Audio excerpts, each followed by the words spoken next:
Bonjour et bienvenue dans ce nouvel épisode. Aujourd'hui, rectification. Quand on se trompe, il faut rectifier ce qu'on a raconté et qui est incorrect. A tout de suite.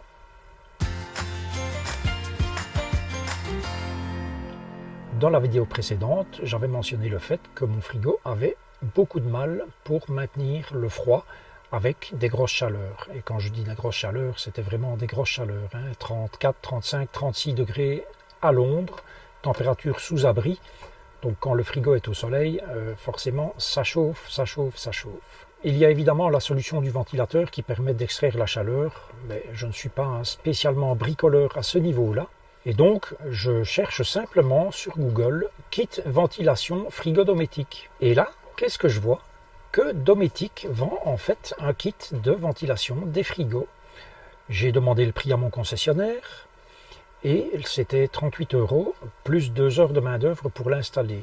Et sachant cela, bon, j'ai été rechercher, comme je le fais quasiment toujours pour chaque achat, j'ai été pêcher sur le site de Dometic la documentation de ce kit de ventilation. En fait, de documentation, ce qu'il y a, c'est le manuel d'installation qui consiste simplement en 2 pages. Donc voilà, rien de plus. Et je vois effectivement les instructions pour mon frigo qui est un RM5380. Et je vois la forme spéciale du radiateur qu'il y a sur le dessus du frigo. Et le capteur de température qui met en route le ventilateur se trouve dans cette pliure qu'il y a au-dessus du radiateur de refroidissement. Et puis je vois le ventilateur se trouve en dessous. Sachant la place qu'il y a là derrière, je me dis, ben oui, ils doivent sûrement retirer le frigo de son emplacement pour pouvoir installer ce ventilateur. Autrement, je ne vois guère comment c'est faisable. Et pour en avoir le cœur net, j'enlève les 2 grilles de mon frigo. De toute façon, il faisait chaud, donc il fallait les enlever. Mais contrairement à mon habitude, je prends une escabelle ou un escabeau, je ne sais pas comment vous appelez ça en France. Je fais toujours des références à la France parce qu'une majorité de mes abonnés est française. Donc en Belgique, on dit escabelle ou escabeau. Et donc je grimpe, et qu'est-ce que je vois? À l'endroit où, dans le manuel d'installation, il y a le capteur de température avec les 2 fils qui sortent, je vois ceci. Et je me dis, tiens, mais ça, c'est le capteur de température. Donc en fait, il y a un capteur, mais il n'y a rien qui ventile, donc il n'y a peut-être pas de ventilateur. Et avec mon smartphone, je le penche au-dessus et aux découvertes, un ventilateur. Par contre, pas le moindre interrupteur à l'intérieur du van pour mettre ce ventilateur en route. Et de toute évidence, ce ventilateur n'a jamais tourné. Je téléphone au concessionnaire qui me dit oh ben, s'il n'y a pas d'interrupteur, c'est qu'il n'y a pas de ventilateur, ce qui était moi ma première réaction aussi évidemment. Mais on est débordé pour le moment. Ben, je dis, est-ce que je pourrais au moins passer pour que vous puissiez me montrer où se trouve éventuellement cet interrupteur? Et donc j'y passe ce lundi et on cherche un interrupteur qui se trouverait éventuellement sur le dessous de l'armoire qui se trouve au-dessus du bloc cuisine. On cherche un interrupteur sur le bloc cuisine, rien du tout. Par chance, ils avaient un véhicule absolument identique au mien en stock, donc un chausson V594 VIP. Pareil, pas d'interrupteur. Et juste à côté de ce V594 VIP qu'ils ont en stock, ils ont également un V594 Premium, qui est à peu de choses près identique. Et sur le Premium, il y a effectivement un interrupteur qui permet de mettre ce ventilateur en route ou de l'arrêter. Et donc je lui dis, mais écoutez, de toute façon, le ventilateur, il est là, et la sonde de température est là, tout semble branché autant que je puisse voir, mais comme je n'ai pas d'endoscope pour m'en assurer, c'est quand même un petit peu compliqué d'aller voir dans cet espace qui est très réduit. Bon, et le technicien commence à chercher un peu partout, il dénude des fils, il met son multimètre, là j'ai du courant, là j'ai pas de courant, j'ai du courant mais j'ai pas la masse, etc. Et à ce moment-là, il se dit, tiens, je vais aller voir dans la penderie. Et en fait, dans la penderie, je vous montre ici également, Il y a une espèce de petit cache qui est mis dans un coin, et ce cache, il est vraisemblablement destiné à cacher des câbles, des tuyaux et Dieu sait quoi d'autre. Il enlève ce cache, et qu'est-ce qu'il voit? Un fil noir débranché de son connecteur, donc un fil de masse. Il rebranche ce fil, et au miracle, le ventilateur fonctionne, puisqu'en plus ce jour-là il faisait encore très chaud, et donc même dans l'atelier à l'ombre, le frigo avait encore très chaud. Et donc dans les V594 VIP, il y a bien un ventilateur qui est parfaitement fonctionnel, mais qui ne dispose pas de bouton d'arrêt. Donc pour le stopper complètement, c'est entièrement automatique. Et je peux vous dire que depuis, mon frigo respire enfin. Donc par grosse chaleur, j'ai fait l'essai évidemment de laisser le côté frigo du van en plein soleil.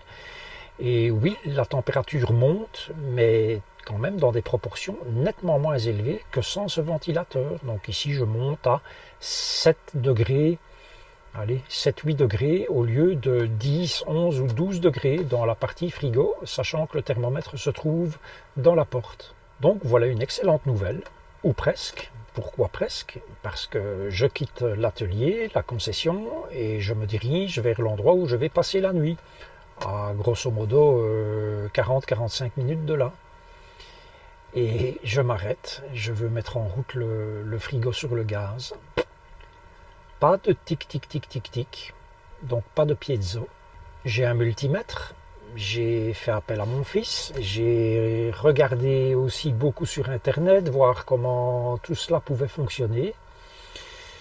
Et puis je me suis rendu à l'évidence que les deux fils qui sortent à l'arrière du frigo, un rouge et un noir, ces deux fils sont destinés à allumer un espèce de petit boîtier noir. Moi je ne savais pas ce que c'était, et puis en fait ce boîtier noir c'est un allumeur électronique. Avec l'aide de mon fils on a mis le multimètre, et apparemment il y avait quand même bien 1,5 volts en poussant sur le bouton du piezo sur le frigo. Ce qui veut dire que ce fil blanc et ce fil noir, c'est bien ce qui alimente ce petit boîtier, qui est donc l'allumeur électronique. Évidemment, ne pas pouvoir allumer son frigo sur le gaz quand on est tout seul, c'est quand même très gênant. Donc j'ai trouvé du 220 volts pour la nuit, pour brancher le van, pour que le frigo puisse continuer à fonctionner et ne pas devoir tout jeter le lendemain, parce qu'il faisait encore très très très chaud. Et j'ai ressonné tout de suite au concessionnaire en lui signalant, et il m'a dit oh, on a beaucoup de boulot, mais enfin bon, oui, passez demain matin à la première heure. Et donc j'y suis passé le lendemain matin, le mardi, et comme j'avais déjà dégrossi tout le travail, il a vu également que le fil rouge et noir qui sortait du frigo n'alimentait en rien le ventilateur, mais que c'était bien le fil pour le piezo. Et voilà, il a remplacé l'allumeur électronique. En une demi-heure, l'affaire était réglée, et j'ai maintenant un frigo qui refroidit parfaitement, ou presque. Il ne faut quand même pas non plus qu'il fasse 40 degrés, hein. Mais mon frigo fonctionne maintenant parfaitement avec un ventilateur qui le refroidit parfaitement également. Quand quelque chose ne va pas, je le dis sans embâche, mais quand quelque chose va, je le dis aussi. Donc merci et bravo à Michel de la concession. Donc ce n'est pas Michel B, c'est l'autre Michel que j'ai eu lundi et mardi qui s'est occupé de moi. Merci pour le temps qu'il a passé, son professionnalisme et sa gentillesse. Bravo à lui, bravo Michel. Bon, il faut dire qu'apparemment c'était la très mauvaise semaine. Je ne sais pas si le van m'en veut ou si c'est moi qui suis complètement idiot, c'est fort possible. Toujours est-il que, comme vous l'avez vu ici, je me suis tapé la tronche dans la baie de la salle de bain tous les matins quand j'ai fini de prendre ma douche, puisque avec les chaleurs c'est une douche tous les jours minimum. Donc un matin de cette semaine, en sortant du van et en faisant le tour par derrière pour aller le débrancher du 220 volts, puisque j'étais chez ma compagne, le van était branché sur le courant. Une fois de plus, je me suis tapé la tronche dans une baie vitrée. C'est une fois par semaine minimum. En général, c'est le dessus du crâne. Et ici, j'ai reçu la baie vitrée juste là dans le coin de l'œil. Il s'est quand même fallu de peu que ça ne soit beaucoup plus grave. Qu'est-ce qui s'est passé d'autre? J'ai oublié 3 fois de verrouiller le frigo pour prendre la route. Évidemment, comme ça tourne beaucoup dans cette région, premier tournant vers la droite, la porte du frigo s'ouvre. pot de confiture, heureusement il était presque vide parce que la deuxième fois il s'est ouvert. Pot de mayonnaise, les pots de crème fraîche, etc. Tout par terre. Heureusement il y a une espèce de petit tapis en mousse juste là devant, donc ça amortit le choc. Rien ne s'est cassé, surtout le pot de mayonnaise. Ça aurait été pire. Qu'est-ce que j'ai fait d'autre comme connerie? Alors ça, pour le coup, c'est vraiment une connerie monumentale. Je suis reparti avec la baie qui se trouve ici à côté de la table, ouverte à l'horizontale. Et heureusement, j'ai croisé une voiture assez rapidement et ça m'a semblé faire un bruit bizarre. Et j'ai regardé dans le rétroviseur. La baie, je ne la voyais guère, forcément, puisqu'elle était ouverte à l'horizontale. Donc je me suis penché un petit peu et j'avais laissé cette baie ouverte. Pourtant, en général, je fais quand même très attention, je vérifie tout. Et voilà, comme quoi, même en vérifiant tout. Et donc, puisqu'il fut un temps où je pilotais des avions, ça remonte déjà à très longtemps, ça n'a pas duré énormément, hein, parce que j'avais un problème d'oreille interne, donc finalement j'ai arrêté. Enfin, j'ai piloté des petits avions de tourisme, et en aviation, il y a des checklists pour tout, absolument pour tout. On pourrait dire, oui, mais enfin, quand on a 10 000 heures de vol, il y a encore besoin de checklist. Eh bien, oui, si vous regardez bien, les pilotes, ils ont toujours, dans des vidéos sur YouTube notamment, c'est des checklists absolument pour toutes les phases de vol. Et même toutes les phases au sol, hein, dès la mise sous tension de l'avion, c'est des checklists à tire-larigot jusqu'à la fin d'un vol. Donc, je vais me faire une petite checklist. Pour ne plus oublier cette checklist, je la fixerai ici, près du tableau de bord. Alors, j'ai eu l'occasion d'avoir un Mercedes Sprinter. C'est une camionnette, hein, donc ce n'est pas un fourgon aménagé, c'est une simple camionnette avec une cloison à l'arrière, des 3 sièges avant, siège conducteur plus un siège 2 places. Passager. Derrière, c'est une camionnette qui est totalement vide. C'est forcément bien plus léger que mon van qui est à pleine charge quasiment, hein, 3 tonnes 3. Reste que 163 chevaux. Je peux vous dire que hier j'ai fait 100 km avec, ça pousse. Hein, et on est installé là-dedans comme dans une voiture. Direction assistée électrique qui est quand même bien plus facile, je dirais presque, on souffle dessus, ça tourne, c'est quand même bien plus facile encore qu'une direction assistée comme sur ce véhicule-ci, qui est une assistée hydraulique.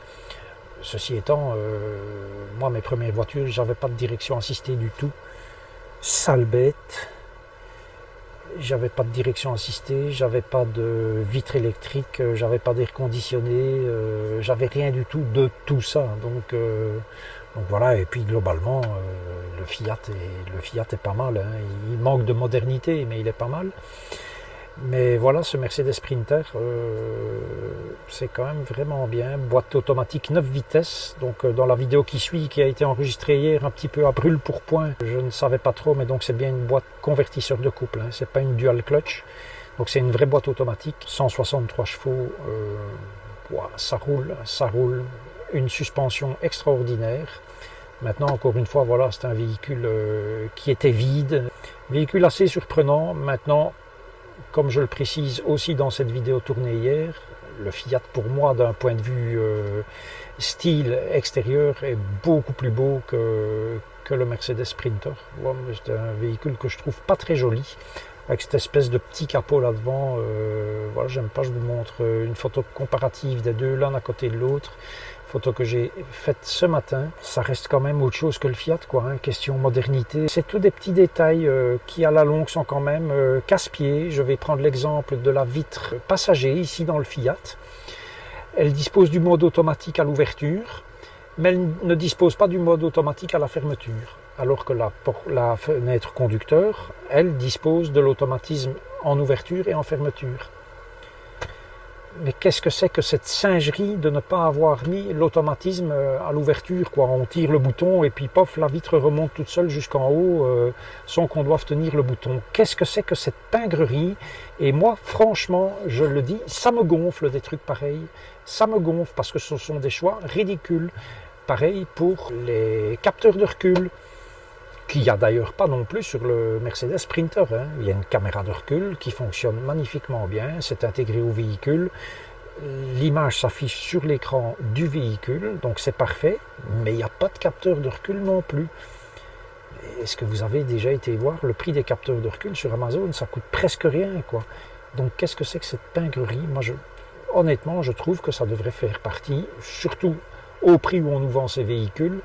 Moi, j'ai de très bonnes informations de chez Mercedes, hein. Donc, quand j'entends les remises que l'usine fait parfois à certains clients qui vont jusqu'à plus de 30%, et à plus de 30% de remise, ils gagnent encore leur vie. Il ne faut pas me faire croire qu'ils vendent à perte. Hein.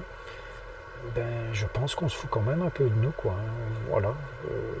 Donc moi j'aime bien ce Fiat parce qu'il est vraiment très beau. Je trouve qu'il a une gueule. Voilà, c'est le mot. Il a une gueule. C'est très stylé. Ça fait quand même un peu sportif entre guillemets quand on le regarde. Contrairement au Mercedes qui fait très pâteau. Par contre, question équipement, là forcément, on est dans un autre monde et pourtant un véhicule de base. Je vous propose maintenant cette vidéo que j'ai tournée hier.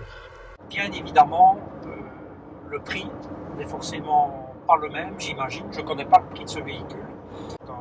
C'est une camionnette avec une cloison ici derrière les sièges.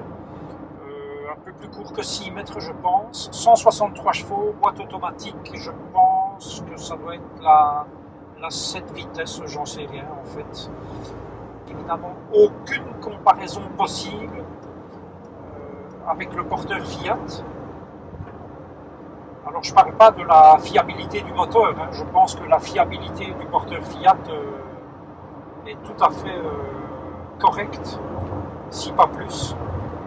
Maintenant, question équipement, ici c'est une version, je pense, relativement de base. Donc on a le système Mercedes MBUX, donc Mercedes-Benz User Experience, avec l'écran le plus petit qu'on peut avoir, donc il n'y a pas de navigation là-dedans. On a radio, téléphonie, multimédia, etc. Le véhicule est géolocalisé, on a la DAB, on a un air conditionné manuel, mais avec quand même au minimum, contrairement au Fiat, le choix des degrés. Une ventilation sur 7 niveaux, chez Fiat c'est sur 4 niveaux. Écran tactile, qui existe en version très large. Il existe quasiment 30 cm de large avec la navigation intégrée. Donc voilà, ici sur le tableau de bord principal, désolé, il y a le soleil en face, je ne sais rien y faire. Mais on a quelque chose qui de 1 est moderne au niveau de l'écran central et qui de 2 est lisible parce que l'indicateur de vitesse sur le Fiat, pour moi, c'est totalement illisible. Ce truc, c'est des gros chiffres, tout est ramassé l'un sur l'autre. Voilà, des commandes au volant. Donc avec la partie gauche du volant, on pilote tout l'écran qui se trouve là au milieu. Et avec la partie droite, ici, on peut piloter tout le système MBUX. On a le cruise control ici. Le levier qui permet de choisir marche avant, marche arrière, neutre, position parking. Et de l'autre côté, les phares et les essuie-glaces.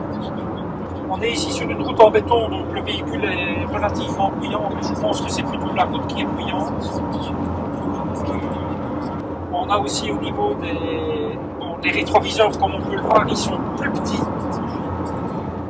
que les rétro Fiat et ils donnent une visibilité qui est tout aussi correcte. Voilà. On a un grand angle de chaque côté également et on a dedans, vous voyez le petit triangle. Il y a un petit triangle sur le dessus du rétroviseur de chaque côté. C'est donc l'avertisseur d'angle mort s'il y a un véhicule qui se trouve dans l'angle mort. Un des gros avantages, c'est la position de conduite. On a le volant qui est plus droit que dans le Fiat, il est plus couché façon camion, si bien qu'on doit se pencher pour tourner le volant. Je trouve qu'on a une meilleure position de conduite en fait. On est en pleine modernité avec quelque chose qui est au goût du jour. Et franchement, le Ducato avec sa partie centrale qui vient d'une Twingo d'il y a 30 ans, voilà, je l'ai déjà dit dans une des premières vidéos, moi je trouve ça assez lamentable. On devrait au moins avoir quelque chose comme ça, quoi, qui est lisible, clair. Il ne faut pas venir me dire que des écrans comme ça, c'est ce qui coûte cher maintenant. C'est pas vrai. Ben voilà, donc petit essai de ce véhicule qui est très confortable. Les sièges ont l'air suspendus. Ils ne le sont pas. Mais c'est vraiment l'impression qu'on a quand on roule sur des bosses. Et puis je vous dis à la prochaine.